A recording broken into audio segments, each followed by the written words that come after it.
Why is today the perfect opportunity to announce this demerger that you've told us all about? Well, I think the context would be today we announced outstanding results, broad across the board, excellent financial metrics on our Asia business, our U.S. business, and most importantly for this discussion, I think the UK business. Record inflows into M&G, record inflows in the With Profits Fund, and IFRS earnings up 10%. So we're having this conversation from a position of strength, and I think that's the right way to do this for shareholders. Are you surprised that investors are already looking beyond the M&G spin-off and maybe looking at the next one, looking to the US? Is the US the next one, maybe? You know, there are no plans at the current time to look at spinning further. I think we've always said we're an active manager of the businesses and the shape of the group. But if you look at where Asia is going directionally, the ability to solve complex retirement issues is going to be a skill set that we absolutely need. And the U.S. is the market leader in that, our Jackson team. So there's a lot of synergies, and we'll display a few more of those in the upcoming months here. But we think it's a really appropriate combination of market position, capability, earnings, diversification, lots of good things having the two together. Yeah, you said that it's nothing to do with Brexit. I mean, are you surprised that some may have thought it actually has something to do with Brexit? I've lived here 3 years, so I've watched the entire sort of Brexit experience play out for the city, and I have friends in London that Brexit is pretty much the lens through which they even order breakfast. So I'm not surprised that we get dragged into that. I think we've been very clear all along. This is a business with very little footprint in Europe. Our M&G asset management businesses are very successful at raising funds institutionally and retail-wise in Europe, and we've addressed that as we said we would.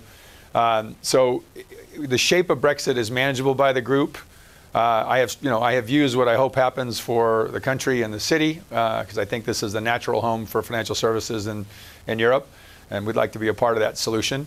And obviously, we're keeping both these companies domiciled here, listed here, and headquartered here. So I think if anything, we're an endorsement for the strength of the city. Do you think there'll be any change in the shareholder registry post the split? I mean, there might be the type of investor in both demerged entity could change. What do you think? You could get a bit of that. I mean, if you're an existing shareholder, you're going to have one share of Pru M&G and one share of Pru PLC, and the same economic interest you have now. So there's no reason for those shareholders to leave us. Could the PLC business get emerging market investors because the mix of earnings? Yes, wouldn't qualify for that now. Could the M&G business get more dividend centric as we get into, it has very high cash centric earnings, as a lot of the life companies here do. So I think it's about who the new investors are. It will really be the interesting dynamic, but it's really early days to tell. The other big news, of course, you completed the sale of £12 billion of UK annuities to Rothsay. Some disappointment, Mr. Wells, that you didn't announce a special dividend. Why not?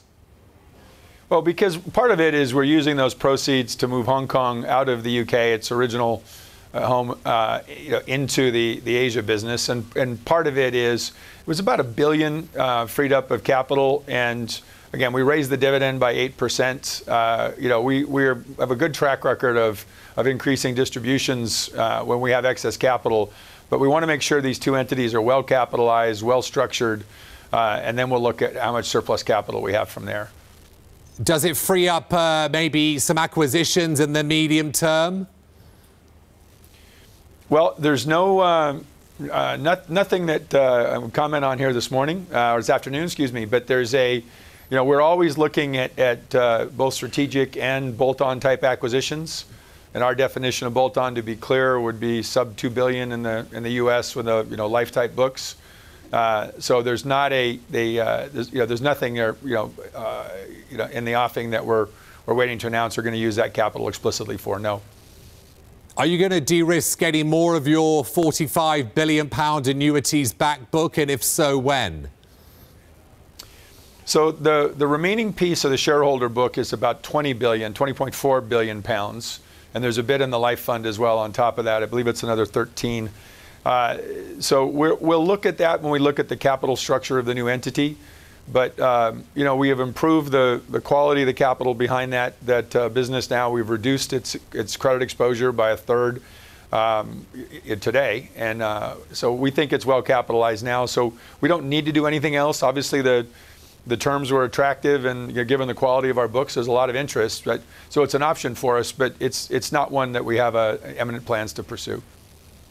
Yeah, what's your number one worry right now, if you've got any? It seems like you've had a good day looking at the share price. Are there any worries at the back of your mind? Always. You know, it's the people things. You want to make sure that all of the stakeholders understand how they're affected accurately.